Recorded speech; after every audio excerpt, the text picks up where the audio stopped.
Hey everybody, my name is Jessica. You can call me Jess. I am in my second year of the MSW program at Widener.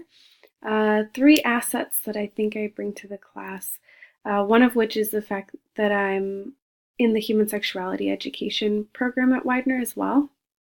I think sometimes that gives a unique perspective or maybe information that we might not get into in class, but can pertain to some of the things that we cover. So, yeah, I think that's one asset. Another is critical engagement with texts.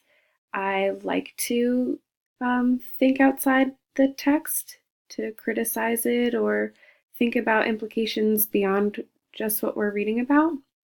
And then my last, kind of in the same vein, is feedback. I love feedback. I love giving feedback and reading feedback from peers.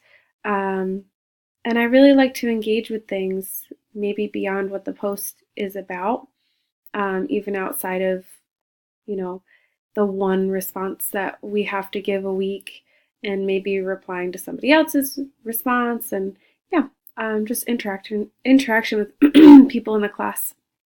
So I look forward to working with you guys throughout the semester, getting to know people, and having really good conversation.